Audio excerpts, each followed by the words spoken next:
Hello everyone, हमारे YouTube channel में आपका स्वागत है। यदि आप फिजिकल एजुकेशन की तैयारी कर रहे हैं तो हमारे चैनल को ज़रूर सब्सक्राइब कीजिए और साथ में बेल आइकन ज़रूर प्रेस करें, जिससे हमारे आने वाले वीडियोस के नोटिफिकेशन आपको मिलते रहेंगे। चलिए शुरू करते किस हैं। ओलंपिक में भारतीय फुटबॉल टीम ने पहली बार प्रतिभाग किया? 1948 लंदन ओलंपिक में। पहली बार, ध्यान रखिएगा, पहली बार 1948 लंदन ओलंपिक में भारतीय फुटबॉल टीम ने प्रतिभाग किया था। दूसरा प्रश्न, 1948 ईस्वी के लंदन ओलंपिक में प्रतिभाग करने वाली भारतीय फुटबॉल टीम के कप्तान कौन थे?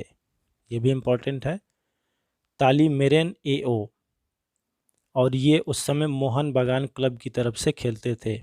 ये बहुत इम्पोर्टेंट है, हो सकता है प्रश्न में पूछ दे कि 1948 ईस्वी के लंदन ओलंपिक में भारतीय फुटबॉल टीम के कप्तान जो थे वो किस क्लब से खेलते थे।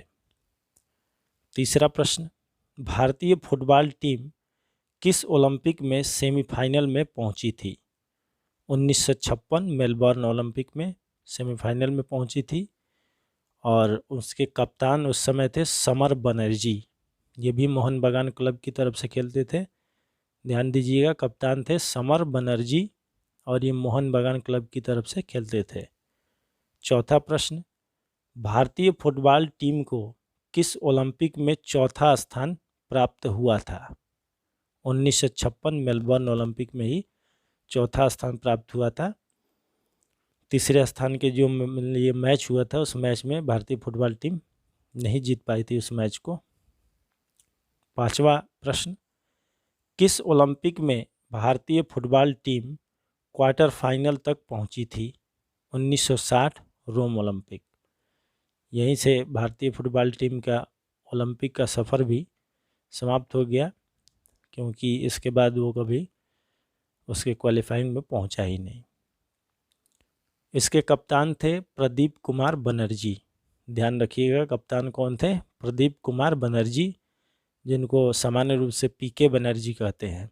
और ये आर्यन एफसी यानी आर्यन फुटबॉल क्लब और पूर्वी रेलवे फुटबॉल क्लब की तरफ से खेलते थे। ये ध्यान रखिएगा, आर्यन एफसी और पूर्वी railway FC.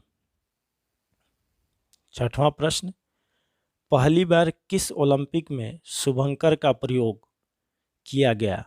1968 Mexico city Olympic में किया गया, और शुभंकर था पालोमा।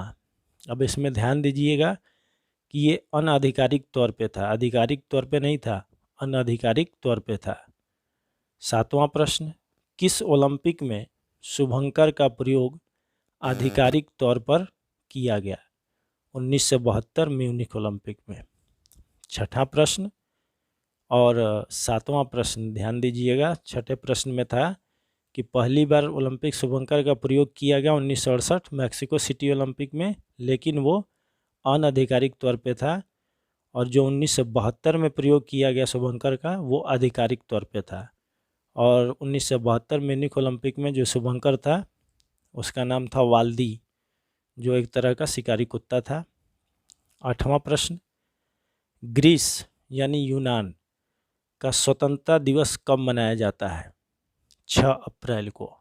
आप ये मत सोचिएगा कि मैं इतिहास का प्रश्न इसमें लाया हूँ, क्योंकि ग्रीस खेल से ही संबंधित है और इसी समय शुरू हुआ था ओलंपिक पहला, तो इस वजह से ये जो डेट है वो आपको याद रहना चाहिए कि वो ग्रीस के स्वतंत्रता दिवस भी है।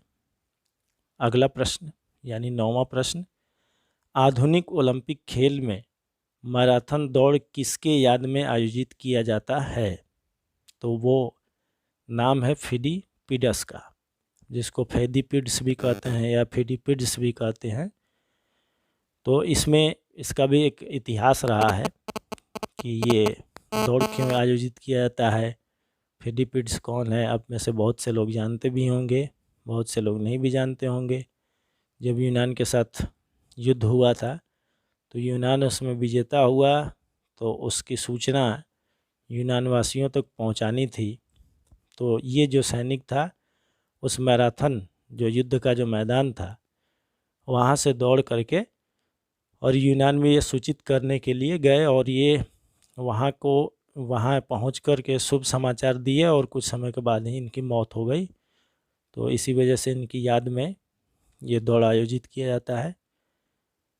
वो लगभग दूरी 25 मील की थी उस समय, और जो वर्तमान में मैराथन दौड़ चलता है तो वो 26 मील 385 गज है। इसके भी पीछे कहानी है, वो अगली वीडियो में आपको मैं बताता रहूँगा। 10वां प्रश्न, 1896 ईस्वी में एथेंस ओलंपिक का आयोजन किस स्टेडियम में किया गया था?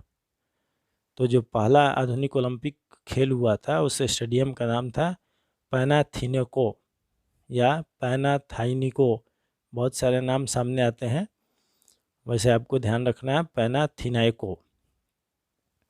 11वां प्रश्न, एथेंस ओलंपिक में पहला स्वर्ण पदक विजेता कौन था? तो उनका नाम था जेम्स ब्रेंडन कोनोली। ये अमेरिका के एथलीट थे और इनका इवेंट था तिहरी कूद, एथलेटिक्स से संबंधित है, और उसमें इवेंट था तिहरी कूद, ट्रिपल जंप। ये ध्यान रखिएगा, जेम्स ब्रेंडन कोनोली। जेबी कोनोली सामान्य रूप से जो नाम याद रहता है उनका वही नाम है, बस पूरा नाम है जेम्स ब्रेंडन कोनोली। ये ध्यान रखिएगा। साथियों, वीडियो अगर अच्छी लगती है तो सब्सक्राइब, लाइक, शेयर और कमेंट ज़रूर करिए। कमेंट करने से मुझे ये पता चलता है कि आप के लिए प्रश्न कितना महत्वपूर्ण है। अगर अच्छा लगता है तो नाइस, वेरी नाइस, या बुरा लगता है तो बैड लिख के भेज दिया करिए, लेकिन कमेंट ज़रूर करिए। Thank you for watching and listening.